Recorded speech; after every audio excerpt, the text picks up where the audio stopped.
এইসব। তারপর ভাবতাম মায়ের নিচের দিকটা কেমন, ওখানে ঘন ঘাস পাতার মধ্যে মায়ের কথা ভাবতে ভাবতেই আমার বের হয়ে যেত। কিন্তু বাইরে আসার পর আবার যখন মাকে দেখতাম তখন আবার ফুলে উঠত আমার। সব সময় দাঁড়িয়ে থাকত আমার চোখের সামনে ঘুরত মায়ের ছবি। আমি সুমনা, দীপুর মা। দীপুর পড়াশোনার সুবিধে হবে বলে আমি ওর সঙ্গে দিল্লিতে থাকি। শুধু সেই জন্য নয়, দীপুকে আমার অন্য একটি কারণে পছন্দ। সে ওর দাদার মতো মোটা থলথলে নয়, বেশ ফিট চেহারা, ব্যায়াম করে, এক্সারসাইজ করে, কোকটা লোম। 21 বছরের দীপুকে দেখে আমার মনে হতো একজন সত্যিকারের পুরুষ মানুষ দেখছি। আর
বাবু আর ওদের মতো হবে না, হবে প্রেমের, ভালোবাসার।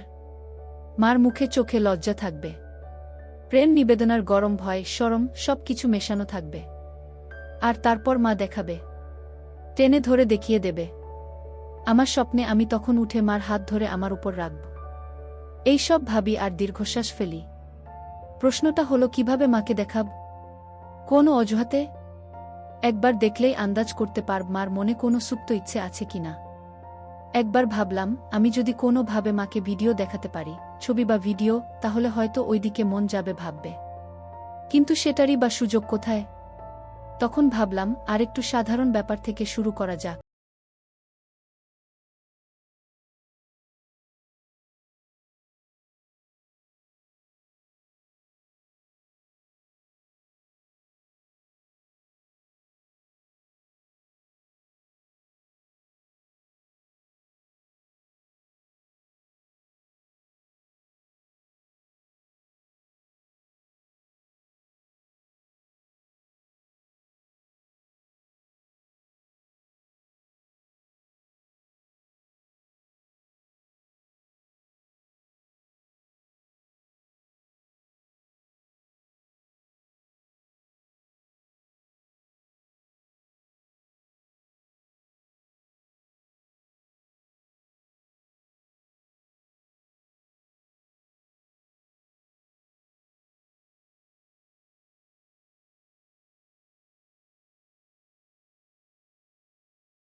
মুখ লাল হয়ে গিয়েছিল এক মুহূর্তের জন্য।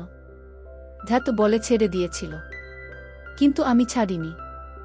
আমি বললাম, তোমাকে বানিয়ে দেব, ওটা হবে আমার গিফট। তারপর বললাম, চলো ওরকম একটা শাড়ি কিনে আনি। মা বলল, ও বাবা, আমি ট্রান্সপারেন্ট শাড়ি পরে বেরোতে পারব না। আমি বললাম, ঠিক আছে, বাইরে পড়তে হবে না, কিন্তু তুমি একেবারে সাজবে না, সেটা হয় না। তুমি একটু সাজুগুজু করলে তোমার মন ভালো থাকবে, এতে লাভ হয়েছিল। একদিন মা কাজ করতে করতে হঠাৎ বলল, আচ্ছা দীপু, আমি খুব মোটা হয়ে গেছি না? মা উপর থেকে সরিয়ে আমাকে দেখানোর চেষ্টা করছিল, গলায় একটু আড়ষ্টতা। বুঝলাম মা অনেক ভেবে এই প্রশ্নটা করেছে, হয়তো আমাকে তার দেখাতে চায় এই কথা বলে, কারণ তখন নিচে উদ্ধত দেখা যাচ্ছিল, একটা পরিষ্কার দেখা যাচ্ছিল। আমি বললাম, না। মানে কেন বলো তো? না রে, কেমন একটা থলথলে হয়ে গেছি। ম্যাগাজিনের মডেলের ছবি দেখে তোমার এই কথা মনে হচ্ছে? মা মাথা নেড়ে সায় দিল। কি করি বলতো? কি আবার? এক্সারসাইজ করো, ওটা তো জমেছে, চলে যাবে। কি এক্সারসাইজ করব বলতো? আমি ওই জিম টিমে যেতে পারবো না, ঘরে বসে কিছু করলে কমবে? ঘরে বসেই আমি এক্সারসাইজ করতে পারো তো? এই বলে ভাবলাম একটা সুযোগ নেই। বললাম, কিন্তু তার জন্য অন্য জামা পরতে হবে, পরে তো আর ওসব করতে পারবে না। কি জামা? আমি সাহস করে বললাম, তাহলে পায়ে শাড়ি জড়িয়ে যাবে না? কথাটা উচ্চারণ করার সময় আমার রক্ত গরম হয়ে উঠেছিল। আমার হাত রেখে মার দুটো দেখানোর ভঙ্গিতে বললাম, এগুলো শক্ত করে আটকে রাখতে হবে তো। মার বোধহয় কথা মনে ধরেছিল।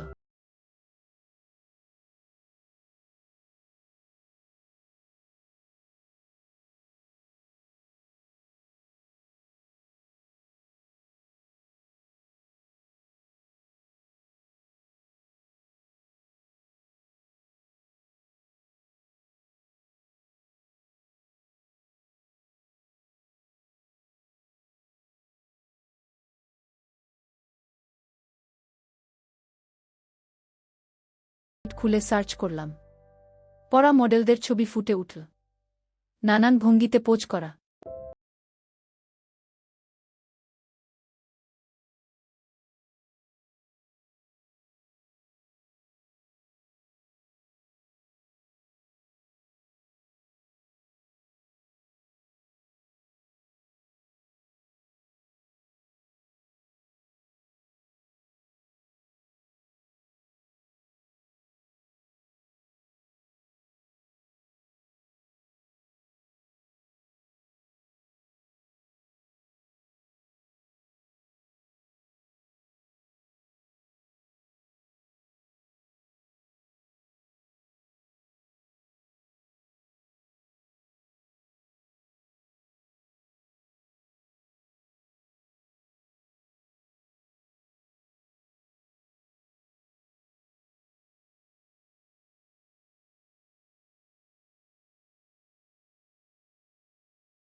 আর ছেলে শুধু ভালো বলেই যাচ্ছে।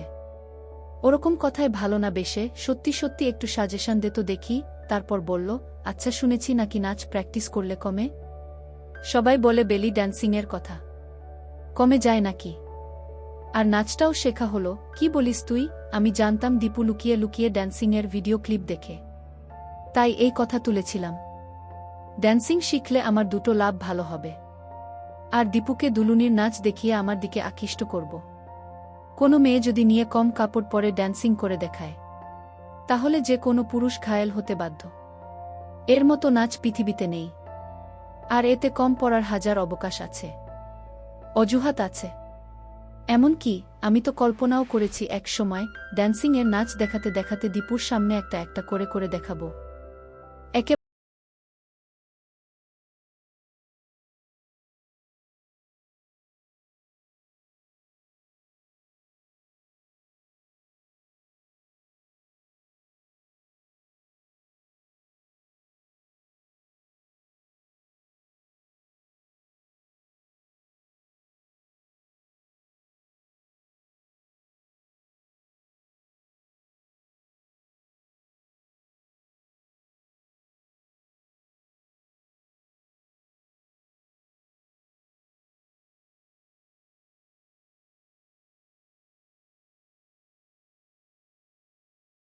কোথায় মাকে ড্যান্সারের রূপে ভেবে মারি, আর এদিকে মা নিজেই প্রস্তাব দিচ্ছে ড্যান্সিং করবে।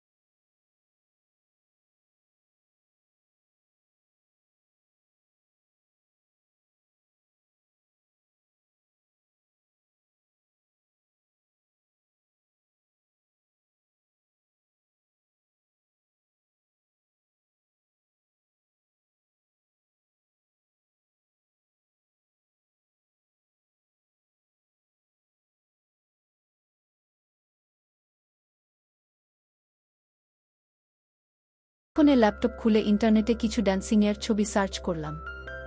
মা কাছে এসে বলল, এই দেখ, কোনো নেই। মা দেখাচ্ছিল আর আমি দেখছিলাম। মার দিকে তাকিয়ে বললাম, তোমাকে কিন্তু হেভি লাগবে। আমার? মা চোখ টিপে বলল।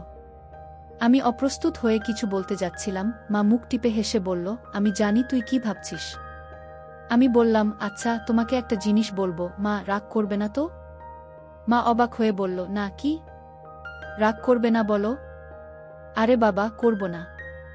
বলতো দেখি। তুমি এখন থেকে প্লিজ ইউজ করো না তোমার হাতের নিচে। উফ, বললেই হলো। কেন? মায়ের মুখে কথাটা শুনে আমার আরও শক্ত হয়ে উঠেছিল। বললাম, তুমি শেভ করবে না। আমি হেয়ার রিমুভার এনে দেব। দেখো, ড্যান্সিং করবে, আর ওরকম খড়খড়ে না। না। এবার মা মুখ টিপে হাসল। বলল, একজনের দেখছি আমার নিয়ে রিসার্চ করা হয়ে গেছে। এত নজর ছেলের? কোনো ফাঁকে দেখিস রে এত? আমি বললাম, আবার কিসের? মা তখন আলতো করে কপট রাগ দেখিয়ে গালে চড় মারল। আমি তোর মা না? মার দিকে কুনজর দিতে হয়? কোথায় কুনজর দিলাম? আমি মজা করার চেষ্টা করলাম, শুধু নজর দিয়েছি, ব্যাস। তারপর বললাম, রাগ করলে? আমি জানতাম মা ইচ্ছে করেই করছে, তবু ভান করলাম কিছু জানি না। না রে বাবা।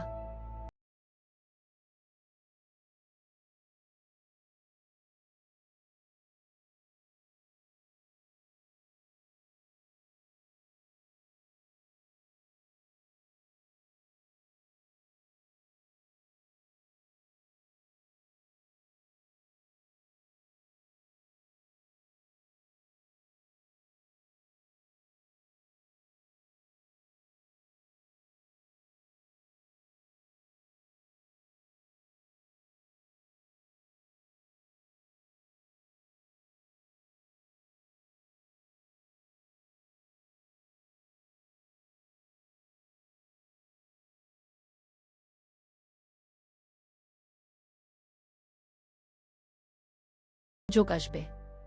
এও জানতাম যে দীপু এখন আমাকে স্বীকার করার ধান্দায় আছে। আর আমি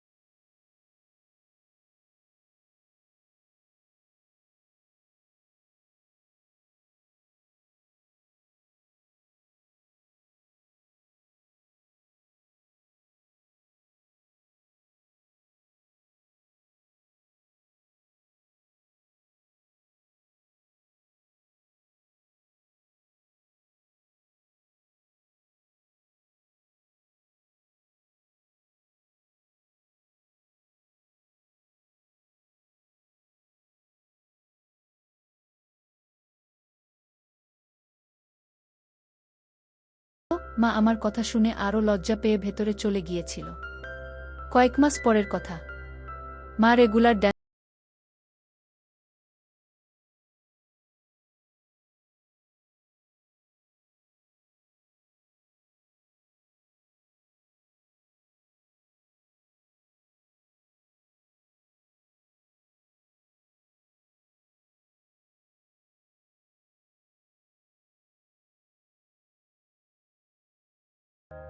বাহ! মা নেচে দেখাল। ভঙ্গিগুলো এত যে মাকে চিনতেই পারছিলাম না।